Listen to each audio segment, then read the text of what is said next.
Todos os dias vivenciamos os efeitos produzidos pela energia.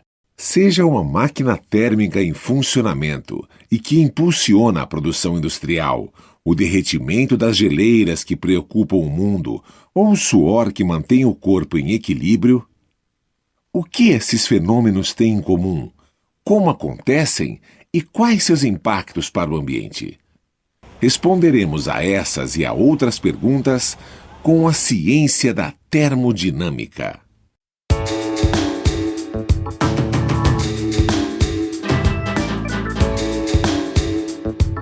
A física e o cotidiano, agora você vai entender como age a natureza em volta de você, teorizando, experimentando, aplicando.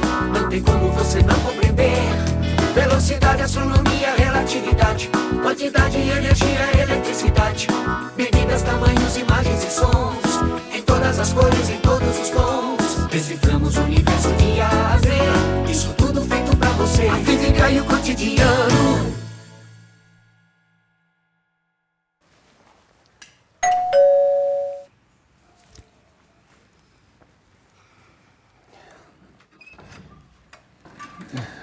Ah, é você, Cris? Que cara é essa, Lilico? Não te vi na aula hoje, não atendi o celular. Fiquei preocupada. É que eu passei mal a noite toda. Nem deu pra ir pra aula hoje de manhã. Mas entre aí na cozinha, vamos conversar. Afinal, o que é que você tem? Ah, deve ser uma gripe mesmo. E não almoçou até agora? Eu não comi nada hoje. Eu até pensei em fazer um macarrão. Eu coloquei a panela no fogo, o refrigerante no congelador, mas já tô quase desistindo. Nada disso. Deixa que eu mesmo preparo o macarrão pra você.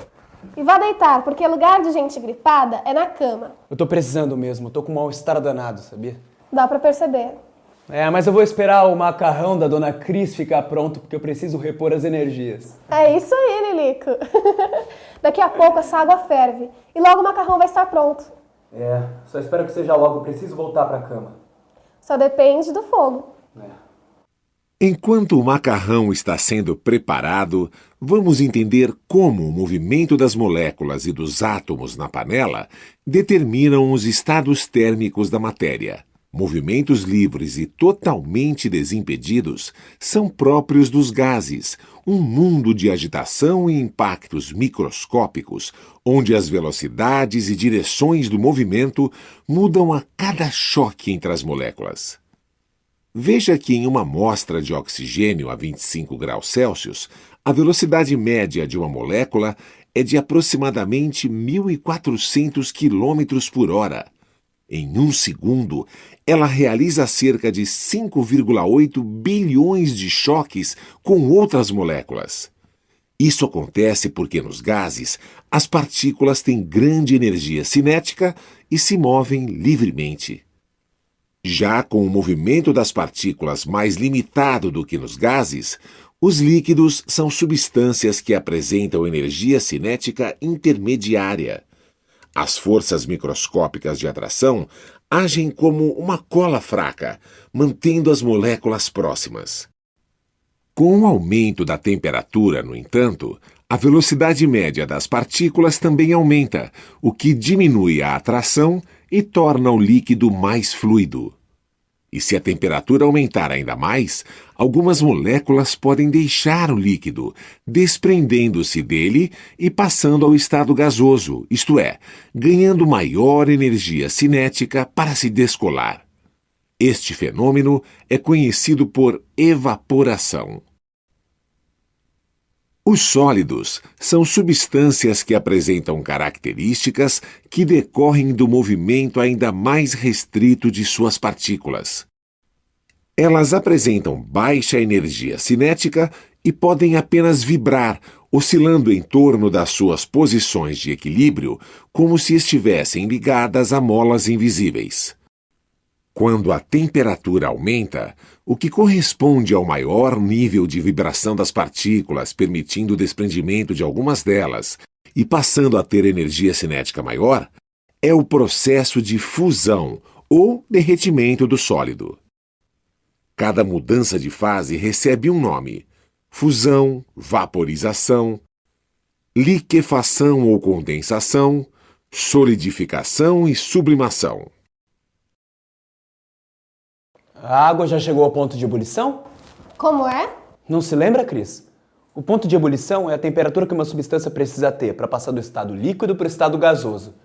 Ah, é verdade! Me lembrei daquela aula que nós tivemos sobre os estados físicos da matéria. Já podemos colocar o macarrão. Ah, mas eu tô muito fraco mesmo, Cris. Daqui a pouco, a massa fica pronta. A gente faz um molho rápido e logo logo você repõe essa energia. É que eu tô com muito frio. Pelico, você tá fervendo. É sério? Tá quente demais. Então pega o termômetro ali no armário, vamos medir a temperatura. Aqui? Achei. É esse. A palavra termômetro vem do grego termo, que significa quente, e metro, que significa medida. Assim, um termômetro é definido como um instrumento apto a realizar medidas de temperatura. Existem hoje muitos tipos de termômetro e que funcionam baseados em algumas propriedades físicas da matéria, como a dilatação, a intensidade da corrente elétrica e outras. A temperatura de um corpo ou sistema está associada ao grau de agitação das moléculas. Quanto maior a agitação das partículas de um corpo, maior a sua temperatura. O avô dos termômetros, o termoscópio, foi inventado por Heron de Alexandria, que viveu entre os anos 10 e 70 da era cristã. Por séculos, ele foi aperfeiçoado por muitos inventores. Já em 1593, Galileu inventou um termoscópio que permitia observar variações de temperatura, mesmo não possuindo escala e sendo influenciado pela pressão atmosférica. Basicamente, é um recipiente com ar, água ou vinho e tubo vertical fino. O calor das mãos provocava a dilatação do ar, que forçava o líquido a subir pelo tubo. Quanto maior a temperatura de uma pessoa, mais a coluna líquida subia. Comparações entre as alturas do líquido poderiam dizer, por exemplo, se alguém estava com febre. Foi somente em 1612, no entanto, em pleno renascimento cultural e científico, que o médico italiano Santorio Santorio acrescentou uma escala numérica ao termoscópio. Em 1714, o físico Gabriel Daniel Fahrenheit inventou o primeiro termômetro confiável, porque apresentava elevada precisão nas medidas, usando um metal que se apresenta no estado líquido à temperatura ambiente, o mercúrio. Este seria um passo decisivo para se chegar ao termômetro clínico, inventado em 1867 pelo médico inglês Sir Thomas Albert.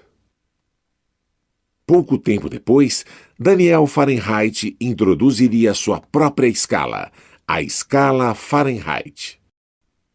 Na escala estabelecida por ele, 0 Fahrenheit correspondia à temperatura mais fria que poderia se obter na época. Basicamente, uma mistura de gelo e água salgada, equivalente a quase menos 17 graus Celsius. E os 100 graus Fahrenheit corresponderiam à temperatura próxima à do corpo humano saudável, ou seja, hoje 37 graus Celsius. Nessa mesma escala, a água se transforma em gelo aos 32 graus Fahrenheit e em vapor aos 212 graus Fahrenheit, quando ao nível do mar. Ainda hoje, a escala Fahrenheit é bastante usada em alguns países de língua inglesa e apresenta uma característica interessante. As temperaturas mais comuns no cotidiano são, em sua maioria, positivas nessa escala. Já a escala Celsius veio algumas décadas depois e é utilizada frequentemente no Brasil. Em 1742, o astrônomo sueco Anders Celsius indicou uma escala em que a água fervia a 0 grau e congelava a 100 graus. Mas o inventor Jean-Pierre Christin propôs inverter esses valores. O ponto de congelamento da água corresponderia a 0 grau e o de ebulição aos 100 graus.